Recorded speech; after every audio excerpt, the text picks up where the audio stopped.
Животът е ентусиазъм, животът е радост, животът е любов.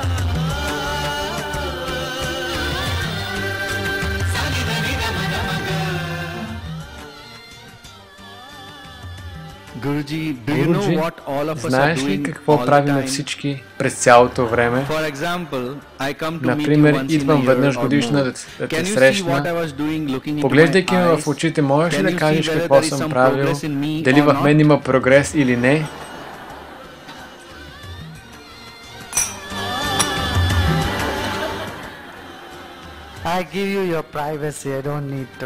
Аз ти давам свобода на личното пространство.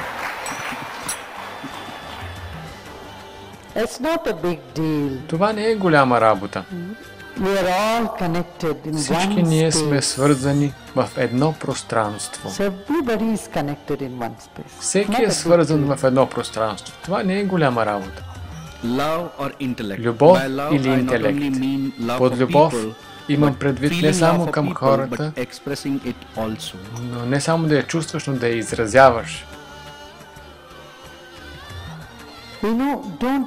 Знаеш ли, не анализирай своята любов твърде много. Анализирането те отдалечава от любовта. Например, ако започнеш да анализираш съня, ти излизаш от съня. Разбра ли? Просто я остави да бъде. Каквато и да е тя. Не се опитвай да я увеличиш любовта си или да отвориш сърцето си. Някой казва, не мога да отворя сърцето. Аз казвам, забрави за това. За Бога, не се опитвай да отвориш сърцето си. Остави тази работа на мен. Аз ще го отворя.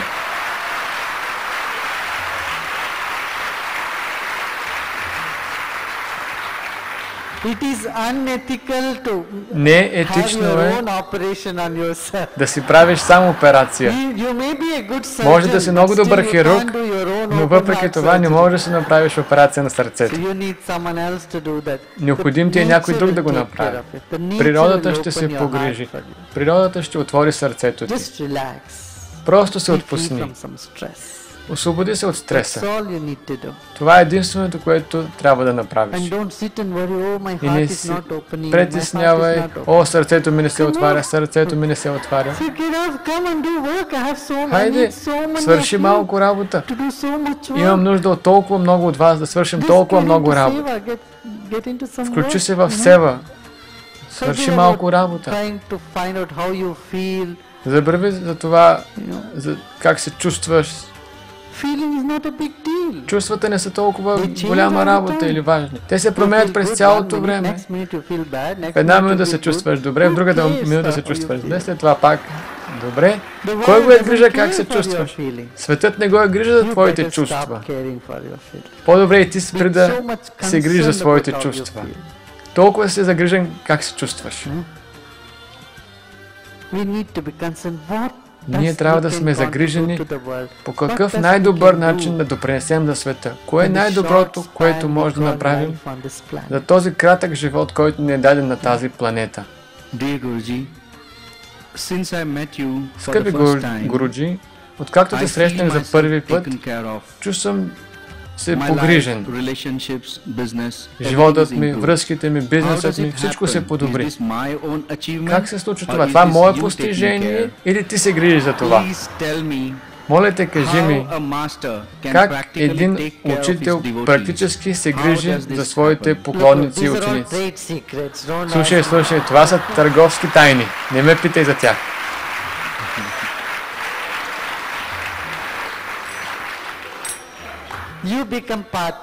Ти стани партньор и ще знаеш тайните. Стани учител и тогава ще разбереш. Ще знаеш. Това не е кой знае колко голяма работа. Виж, ти имаш толкова много косми в косата си. Когато един косъм се дръпне, ти го чувстваш. Не чувстваш всички косми, но когато един бъде дръпнат, го чувстваш този. По същия начин в тази вселена ти и Вселената сте толкова свързани.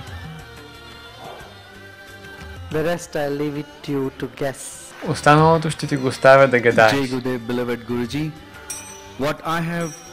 Скъпи Гуруджи, това, което съм получил, е отвъд всички мои очаквания. Толкова съм ти благодарен, обичам те.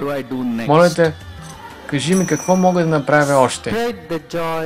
Разпръсни радостта, разпространи любовта, която си получил тук. И донеси светлина и радост в много повече животи около теб. Ти ме обичаш, защото нямаш избор. Ти нямаш друг избор. Не е ли така? Не си мисли, че правиш нещо велико, нещо необикновено и необичайно. Това е нещо, което не можеш да избегнеш.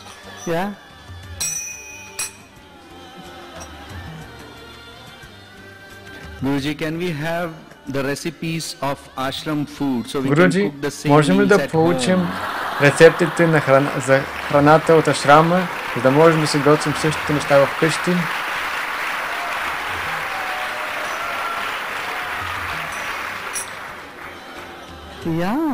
Да.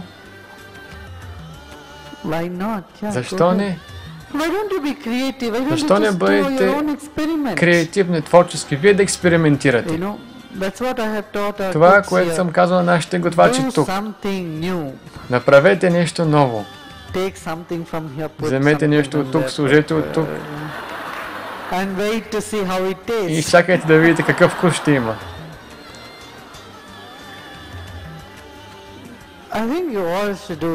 Мисля, че всички трябва да направите нещо творческо.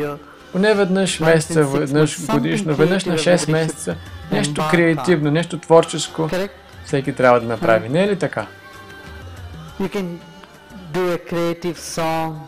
Може да направите креативна песен. Да измислите песен. Да измислите нови рецепти. Гуруджи, какво е твоето мнение за амбициозни бизнес дами? Мислиш ли, че жените могат да бъдат щастливи, когато се занимават с бизнес в голям мащаб?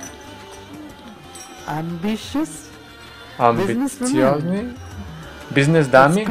Това е добре. Правете бизнес. Жените трябва да се изявяват във всички сфери, не само в бизнеса.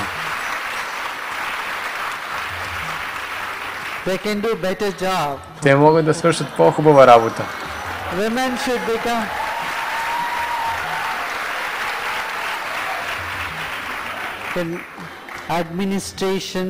Жените трябва да са в администрацията, в политиката. Мисля, че във всяка сфера. Скъпи Гуруджи, колко души на тази планета ще бъдат просветлени? Втори въпрос. Как да се освободим от чувството за съревнование, което може да чувстваме към другите? Просветлението е във всеки един. Необходимо е да изчистиш цялата си концепция за просветление. И ще видиш, че не е толкова далеч от теб, колкото си мислиш. Не е толкова далеч. За много от вас то вече започнало да изгрява постепенно. Просто погледнете назад и вижте как е бил вашия живот и как е сега днес. Не се ли е подобрил? Кажете ми колко от вас чувстват, че невероятно се е подобрил. До толкова сте се приближили до светлината. И каквито несъвършенства чувстваш, че имаш, ела и бъди тук. Навлез по-дълбоко в медитация и ще видиш, че това вече го няма. Или си заминава. Не си мисли, че просветлението е някакво мигновено, светкавично преживяване. На някои хора може да се случи мигновено, но за многото е постепенно. Дори може да се получи постепенно. Чувстваш ли се ограничен в живота? Чувстваш ли се задушен? Do you feel burdened? Чувстваш ли се натоварен? Bonded? Your bondage? Do you feel the bondage? Чувстваш ли That is ограничението, when you are робството? away from enlightenment. Това е когато Do си you feel далеч от freedom? просветление. Do you Чувстваш ли feel свобода? lighter, Чувстваш ли uplifted, се лек, joyful, lovelier? радостен, зареден? That is the жив? moment you are in enlightenment. Това е момент на And просветление. that moment И в този момент, has to go more deep into you, and когато it той keeps стане happening. по-дълбок в теб, и това продължава But да that се only you need случва, to do all this sadhana and затова е all this необходимо would да help. правиш тази садана. Това всичко ще You ти know, all the помогне. practices Всички help практики to remove that помагат да се veil премахне around the light. Guruji, този воал около whenever we светлината. purchase any appliance, Guruji, we когато get an купим instruction manual. Някакъв уред, Is there any ние instruction manual получаваме to start ръководство our за life? употреба. Има ли ръководство за нашия живот? AOL. Изкуството да живееш.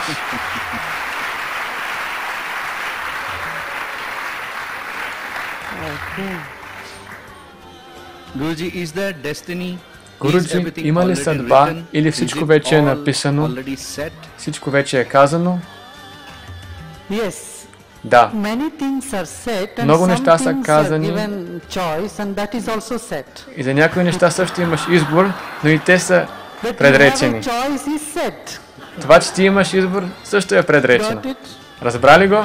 If you didn't get it, Ако не си го think разбрал, about it. помисли върху него.